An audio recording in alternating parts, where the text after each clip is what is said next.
Welcome to the WP Toolkit Ultimate Ads plugin tutorial video. We're going to follow the standard WordPress plugin installation process. We're already logged into our WordPress admin dashboard, so we simply choose Plugins, Add New, then choose the Upload Plugin button at the top, then choose the Choose File button. It opens a browser window on a desktop. We specify the zip file, which is WP Toolkit-ultimateads.zip. Click on Open, and then click on Install Now, and it'll take a second or two to install that plugin to our WordPress blog. And once it's finished installing, we simply click on the button to activate the plugin to make sure that it now appears in our admin menu on the left hand side here. And there we go. As you can see, if I scroll on down, we've got WP Toolkit Ultimate Ads. And you can see we have the 4 different types of ads available to us as separate menu options under the Ultimate Ads plugin. Let's start with the theme ads. So here we are on the theme ads menu page, and I'm simply going to scroll down a little bit so you can see more of the settings. And one of the things you'll hopefully notice as I go through the tutorials for the different areas of the plugin is that we keep the settings simple and mostly self-explanatory. We're not trying to turn this into an overcomplicated, over-sophisticated plugin. What we need to achieve can be done quite simply, and we want to make sure that you don't need to be some sort of techie in order to be able to get the most out of this plugin. So the first option is quite simply the number of ads that you want to use. In this case, I've got 3. If I changed it to 5, you'll notice that suddenly we've got 5 ad widgets across here instead of just 3. Now I'll pop it back to 3. Then you have the number of ads that you're going to show per page. So for instance, on the home page, in amongst your initial posts, how many ads do you want intermingled with those posts? Now generally we've found that 2 or 3 ads mixed in tends to be about the right number, but it does depend on the format of your theme and how many posts you're actually displaying per page. So for instance, if on the home page you've got say a dozen or more posts being displayed, then you may want maybe 4, maybe 5 ads shown rather than just 2 or 3. Then we have the number of posts that you want to appear before any ads are displayed. Now I've got this set for between 3 and 5 to vary it a little bit. Basically here you probably don't want an ad showing up as the very first post or the second. Let people see some content first and then mix in your ads. Then we have the choice of whether you want the ads shown randomly or in the order of which the tabs appear, so the order in which you set them up across these tabs. Now in order can be very useful if you want the ads to flow in a certain way, to run through a sequence of ads, but mostly I tend to go for random just to mix it up a little bit. Next we have the ad width and ad height. Now this allows you to tweak the settings so that the width and height of your ad fits in with the posts displayed on your home page, so that they fit in the same sort of way and blend in. You want them to look as close as possible to your normal post format so that they blend in and people feel that they are actually content. That usually results in a higher click-through rate. But do bear in mind, you can mix it up. You could have some ads that are quite obviously ads, a big banner and an offer, and then have some more covert style ads that fit in with the format of your posts and look like content. And for the ad widgets themselves, you have the title and then you have the content, and this can be pretty much whatever you want. As I say, it could just be a banner, an image, but usually it's best to have an image and some text, something that fits in with the format of your other posts. This is a good example where I've got the image, which is a banner in fact at the top, and then a little bit of text afterwards, and no title in this one, but vary it up and have a look at what it looks like mixed in with your posts. And yes, you can use standard HTML formats such as header 1, paragraph, bold, center, things like that, underline, all the standard sort of settings that you'd use. If you're not familiar with HTML coding like that, don't worry, you can just grab an image that is the same size as your post format and just link to that. Okay, having said that we like to keep our plugins really simple and easy to use, this is the bit that is for techies. Now, for most people, all you need to do is make sure you've got post in here. That's just to make sure that the particular format of the ads fits with your posts. That's a class within WordPress. The rest of this, do not worry about unless you are a techie with CSS skills and knowledge. In that case, you'll know what you can do with this, and you can do an awful lot with it. So play around with it. Feel free to do so if you know what you're doing. If not, don't worry about it. Ignore it apart from putting post in the post classes, okay? And then simply click on Save Ads, and your theme ads are up and running. And if we pop over to the home page of my live test blog, you can see if I scroll down, here's an example of one of those theme ads appearing mixed in with my content and my posts. And if I scroll down, there's another one, that very basic text one. Again, you can have as many of these as you want. Play around with the format, get them to mold in and mimic your posts, or to stand out as ads, whichever you prefer. And again, we'd actually recommend having a bit of a mix so you get the best of both worlds. Okay, let's go back to our WordPress admin dashboard and have a look at the ad bar settings. And the first setting is quite simply whether the ad bar is active, whether it's being displayed live on your site or not. Okay, let's scroll on down a bit further.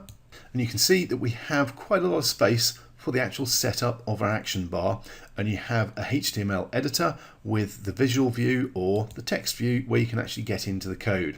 Now, the important bit here is you do have plenty of room and you can put pretty much whatever you want in here. So for instance, if you wanted to put a countdown timer in here, you could.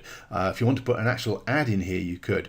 Generally, to keep it effective, the best option is usually some sort of attention grabbing bar, just to grab people's eyeballs and get them to click on that bar. But basically, we wanted to make sure that you have the option of playing around with this and experimenting with it. If you do come up with any novel ways of using it that are particularly effective, please feel free to let us know. We love hearing feedback about our plugins and how they're put into use by our users. Okay, so let's walk through the rest of the settings. First up, we have the background color for the bar. If you click on here, it brings up a full color chart, so you can actually choose by moving this around anywhere on this, grab whatever color. There are some basic standard ones, popular ones at the bottom, but you've got a slider. You can basically pick any type, any color that you want. And it's got the hex reference number in here as well, so you can use that if you have a predefined color that you want to use. Basically, once you've chosen it, click on select color and it appears here as a sample. Then we have the delay setting. This is basically the number of seconds that will pass before the action bar pops up when someone visits our page, our front page, our individual post, wherever we're displaying the action bar. Then you've got the option to choose whether to allow a visitor to be able to close the action bar down or not. If you choose yes, then a little close button will appear in the top right hand corner of the bar itself. I'm going to leave mine as no, so it's always on page. And if you do give them the option to close the action bar down, then you can decide how many hours it is before that same visitor gets displayed the action bar again. So for instance, you could set it to a day, 24 hours, you could set it to a week, however long you want. Now the next option, hours before reshow, defines how long before that same visitor gets to see the action bar again if they go to a different page.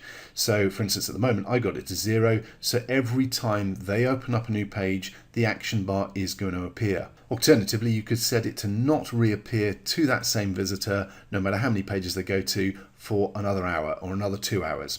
Again, giving you control of how often your action bar pops up. Then you have the option to control which pages, posts and categories the action bar actually pops up on. So at the moment I've got it set up for everywhere, but I could change it to just the front page, or I could change it to individual pages or individual categories. I could even put in the post IDs for individual posts and have it only appear on those. And under categories, I have the option for it to appear on the category page and the posts within the category, or just one or the other.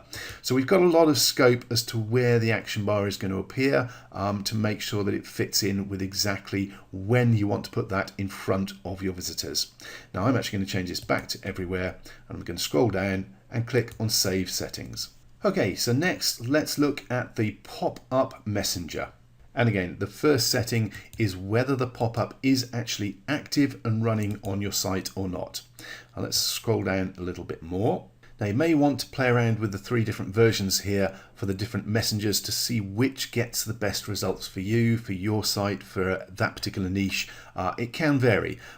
Generally, I find Facebook the best, but some niches, definitely the younger ones, tend to be better with WhatsApp, and Skype tends to work better on business-based sites. So you've got all three options, and you've got three different sizes that you can use. Obviously, if you change the size, you are then going to have to change the actual text and stuff that you've got in the box below. We'll have a look at that in a moment. And as we choose the different formats, you can see the actual format of the ad itself, the pop-up changes. So again, you need to just make some edits in the edit box down here, which we'll look at in a second. And again, I'm just going to scroll down a bit so we can see some more. Now, the first option here is the from name. In the box here, and I've just got from Joe Blogs. Now, before you decide on that, what you're going to use there, have a think about the niche that you're in, your target market, who your visitors are, that sort of thing before you come up with a name. For instance, if it was a site that was to do with plumbing or home DIY, something like that, I'd probably use the name Dave, for instance. If on the other hand it was a parenting site or something specifically more female, maybe a beauty site, then I'm going to want to use a woman's name and something again that fits in with the theme, maybe Delilah. Okay, so don't just bung anything in there. Give it a few minutes thought as to who you're likely to be targeting with this ad, and try and come up with a name that resonates for that particular model visitor. And as for the actual message format itself, you have again a full HTML editor, so you can do whatever you want with this. We've got the visual editor with all the standard formats available. You can even click on the text option and dig down into the code itself. For instance, you'll see that the actual link that I have here is hard-coded in, and the image that I'm using is just a 74 by 74 pixel profile image that I've grabbed and included in that particular message post. Basically, you have total control over the look and feel of this message and can play around with it and experiment it to your heart's content. So for instance, at the moment, I've just got black text and the link bit is in blue. I could change some of this text to red, which would really make it pop, because we're not used to seeing red text in a Facebook style messenger. And just experimenting with little tweaks and little changes like that can really help you to get people clicking through and going to that offer. Now, we're already putting something in front of people here on a page that they're used to looking at and checking out because it's someone getting in touch with them. So if you can make sure that it's not only getting their attention, but they're actually going to it and clicking on it, they're going through to the offer that you're promoting. Now, if I scroll on down, you'll see there are a couple more settings that we have available here. So first of all, a delay before the pop-up is shown. Now, take a moment or two to think about this. Don't immediately go with a really short time like I have here. I've got 2 seconds on this because I've been using it for demonstration videos. You're better off probably going for a longer period of time. Now, think about it this way. If you're already using the ad bar, the action bar that appears at the top of the page, that you've probably got set to appear 2, 3, 4, 5 seconds, something like that, after someone hits your page for the first time. If this pops up at the same time or really close to it, then you're kind of taking away the power of both. You're diminishing what you're actually trying to achieve. So it's better instead to have a longer time set for this. Give the action bar a chance to do its work and get people clicking through on that, and then have this pop up a while later, let's say something like 32 seconds or 22 seconds, so that you know people have been on your site for a while, they've been reading the content, then this pops up with a message, catches their attention, and again will lead them through to click on that link for your offer. Remember, with the Ultimate Ads plugin, you're adding 4 separate income streams to your blog. So don't have them all fighting with each other and competing with each other. Separate them out, have them staggered so that they enhance the opportunities and give you more chance to grab that commission from your visitor. And then, like the action bar, we have options where you can specify how long it is before that message reappears to the same visitor based on whether they've closed it or not and whether they go to other pages. And again, you can leave it to 0 or just set it to a number of hours. And again, Like the action bar, the ad bar, you have the opportunity to decide where the pop-up messenger appears. At the moment, I've got it set to everywhere, so on all my pages and posts. But I could target it to just the front page, individual posts by putting the post ID in here, specific categories, or all categories, or just the category page. Again, we're trying to give you ultimate control over where this appears. You may want it appearing on the same pages as your ad bar. You may want it on different pages to your ad bar. You have control over that and decide where it appears on your blog. So let's click on Save Settings and move on to the pop under. Okay, so here we are on the pop under page for the settings for the fourth part of your Ultimate Ads plugin. And the first setting is simply whether the pop-up or the pop under is active and running or not. So choose no if you don't want it running, leave it on yes if you do. Now with the URL, I've popped in a domain and I'm popping up a full-on sales page. So it's quite in your face for the visitor. You don't need to be that in your face. You could set up a small ad page that just pops up a little message that is specifically relevant to your niche or your blog. It does depend on how in your face, in your visitor's face, you want to be with this message. It can be a very strong message, but on that basis, it can also put some visitors off.